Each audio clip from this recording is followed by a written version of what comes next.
Hello everyone, আজকের ক্লাসে GRBT group D interview top 100 questions part 2তে বাকি 50টি প্রশ্নোত্তর নিয়ে আলোচনা করব। তাই ক্লাসটি প্রথম থেকে শেষ পর্যন্ত দেখুন আর চ্যানেলটি সাবস্ক্রাইব এবং জয়েন করুন। আজকের ক্লাসের প্রথম গুরুত্বপূর্ণ প্রশ্নটি হলো ত্রিপুরার ক্ষুদ্রতম নদী কোনটি? উত্তর, ত্রিপুরার ক্ষুদ্রতম নদী হলো হাওড়া নদী। ত্রিপুরার সবচেয়ে উঁচু শৃঙ্গের নাম কি? উত্তর, ত্রিপুরার সবচেয়ে উঁচু শৃঙ্গের নাম হলো বেতলিং শিব। ত্রিপুরার প্রথম বালিকা বিদ্যালয় কোনটি? উত্তর, ত্রিপুরার প্রথম বালিকা বিদ্যালয় হলো মহারানী তুলসীবতী বালিকা বিদ্যালয়। ত্রিপুরার প্রথম ব্লক কোনটি? উত্তর, ত্রিপুরার প্রথম ব্লক হলো জিরানিয়া। ত্রিপুরায় অক্সিজেন পার্ক কোথায় অবস্থিত? উত্তর, গান্ধীগ্রাম আগরতলায় অক্সিজেন পার্ক অবস্থিত। আগরতলা পুর নিগমের মেয়র পদে কে রয়েছেন? উত্তর, দীপক মজুমদার আগরতলা পুর নিগমের মেয়র পদে রয়েছেন। আগরতলার দুটি বড় হলঘরের নাম বলো। উত্তর, আগরতলার দুটি বড় হলঘরের নাম হলো টাউন হল ও রবীন্দ্র শতবার্ষিকী ভবন। ত্রিপুরার উপজাতিদের একটি নাচের নাম বলো। উত্তর, ত্রিপুরার উপজাতিদের একটি নাচের নাম হলো হজাগিরি নাচ। গারো উপজাতিদের একটি নাচের নাম বলো। উত্তর, গারো উপজাতিদের একটি নাচের নাম হলো ওয়াংলা। ত্রিপুরার প্রথম হাই স্কুল কোনটি? উত্তর, ত্রিপুরার প্রথম হাই স্কুল হলো উমাকান্ত একাডেমি। ত্রিপুরার মহিলা কলেজ কত সালে স্থাপিত হয়? উত্তর, 1965 সালে ত্রিপুরার মহিলা কলেজ স্থাপিত হয়। ত্রিপুরা কেন্দ্রীয় বিশ্ববিদ্যালয়ের উপাচার্য পদে কে রয়েছেন? উত্তর, গঙ্গা প্রসাদ প্রাচীন ত্রিপুরা বিশ্ববিদ্যালয়ের উপাচার্য পদে রয়েছেন।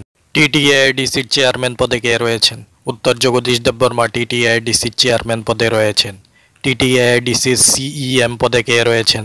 উত্তর, পূর্ণচন্দ্র জমাতিয়া টিটিআইডিসি সিইএম পদে রয়েছেন। টিটিআইডিসি চিফ এক্সিকিউটিভ অফিসার পদে কে রয়েছেন? উত্তর, Chandrakumar Jamatia TTIDC chief executive officer পদে রয়েছেন। ত্রিপুরার পরিবহন দপ্তরের মন্ত্রী পদে কে রয়েছেন? উত্তর, সুশান্ত চৌধুরী ত্রিপুরার পরিবহন দপ্তরের মন্ত্রী পদে রয়েছেন। ত্রিপুরার মৎস্য দপ্তরের মন্ত্রী পদে কে রয়েছেন? উত্তর, সুধাংশু দাস ত্রিপুরার মৎস্য দপ্তরের মন্ত্রী পদে রয়েছেন। ত্রিপুরার স্মৃতি গ্রন্থটি কার লেখা? উত্তর, ত্রিপুরার স্মৃতি গ্রন্থটি সমরেন্দ্র চন্দ্র দেববর্মনের লেখা। ত্রিপুরা মধ্য শিক্ষা পর্ষদের প্রথম সভাপতি কে ছিলেন? উত্তর, অনিল কুমার দাশগুপ্ত ত্রিপুরা মধ্য শিক্ষা পর্ষদের প্রথম সভাপতি ছিলেন।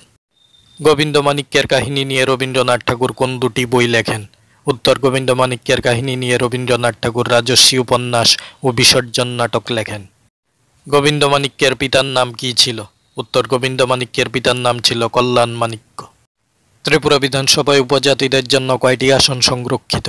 উত্তর, ত্রিপুরা বিধানসভায় উপজাতিদের জন্য 20টি আসন সংরক্ষিত।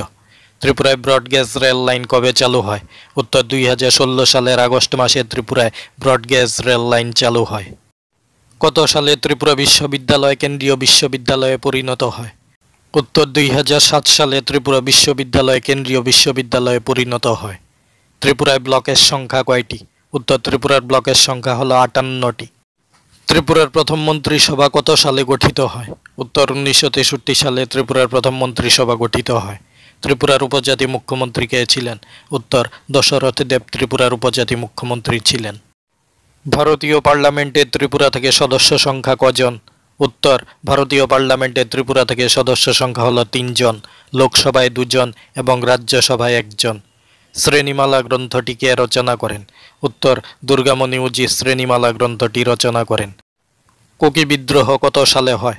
উত্তর, 1861 সালে ত্রিপুরায় কুকি বিদ্রোহ হয়। মূল রাজমালা কয়টি লহর বা খণ্ডে রচিত? উত্তর, মূল রাজমালা 6টি লহর বা খণ্ডে রচিত। কৃষ্ণমালা গ্রন্থটি কোন মহারাজের রাজত্বকালের ঘটনাবলী নিয়ে লেখা? উত্তর, কৃষ্ণমালা গ্রন্থটি মহারাজা কৃষ্ণমাণিক্যের রাজত্বকালের ঘটনাবলী নিয়ে লেখা। ভুবনেশ্বরী মন্দিরটি কোথায় অবস্থিত? উত্তর, ভুবনেশ্বরী মন্দিরটি উদয়পুরে গোমতী নদী তীরে অবস্থিত। ভুবনেশ্বরী মন্দিরটি কে নির্মাণ করেন? উত্তর, মহারাজা গোবিন্দমাণিক্য ভুবনেশ্বরী মন্দিরটি নির্মাণ করেন। অশোকাষ্টমীতে কোথায় মেলা বসে? উত্তর, অশোকাষ্টমীতে ঊনকোটিতে মেলা বসে। ত্রিপুরা ভারতের কোন প্রান্তে অবস্থিত? উত্তর, ত্রিপুরা ভারতের উত্তর পূর্ব প্রান্তে অবস্থিত। ত্রিপুরার দ্বিতীয় বৃহত্তম শহর কোনটি? উত্তর, ত্রিপুরার দ্বিতীয় বৃহত্তম শহর হল ধর্মনগর। ত্রিপুরা কোন নদীতে ডম্বুর জলপ্রপাতের সৃষ্টি হয়েছে? উত্তর, গোমতী নদীতে ডম্বুর প্রপাতের সৃষ্টি হয়েছে। কোন দুটি উপনদী মিশে গিয়ে গোমতী নদীর নাম হয়েছে? উত্তর, রাইমা ও শর্মা নামে দুটি উপনদী মিশে গিয়ে গোমতী নদীর নাম সৃষ্টি হয়েছে। বিলোনিয়া কোন নদীর তীরে অবস্থিত? উত্তর, বিলোনিয়া মুহুরী নদীর তীরে অবস্থিত। আগরতলা কোন নদীর তীরে অবস্থিত? উত্তর, আগরতলা হাওড়া নদীর তীরে অবস্থিত। ত্রিপুরার পশ্চিমবাহী একটি নদীর নাম বলো। উত্তর ত্রিপুরার পশ্চিমবাহী একটি নদীর নাম হলো গোমতী নদী। হাওড়া নদীর উৎসস্থল কোথায়? উত্তর হাওড়া নদীর উৎসস্থল হলো বড়মুড়া রেঞ্জ। সমুদ্রপৃষ্ঠ থেকে আগরতলার উচ্চতা কত? উত্তর সমুদ্রপৃষ্ঠ থেকে আগরতলার উচ্চতা হলো 12.80 মিটার। রুদ্রসাগর লেকটি কোথায় অবস্থিত? উত্তর রুদ্রসাগর লেকটি মেলাঘরে অবস্থিত। কমলা সাগর লেকটি কোথায় অবস্থিত? উত্তর কমলা সাগর লেকটি কসবা কালী মন্দিরের কাছে অবস্থিত। হ্রদের শহর কাকে বলা হয়? উত্তর উদয়পুরকে হ্রদের শহর বলা হয়। মনু নদীর দৈর্ঘ্য কত? উত্তর মনু নদীর দৈর্ঘ্য হল 167 কিলোমিটার। ত্রিপুরার বৃহত্তম অভয়ারণ্যটির নাম কি? উত্তর ত্রিপুরার বৃহত্তম অভয়ারণ্যটির নাম হল গোমতী অভয়ারণ্য। ত্রিপুরায় কয়টি অভয়ারণ্য আছে ও কি কি?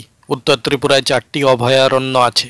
অভয়ারণ্যগুলি হল সিপাহীজলা অভয়ারণ্য, তৃষ্ণা অভয়ারণ্য, গোমতী অভয়ারণ্য ও রোয়া অভয়ারণ্য।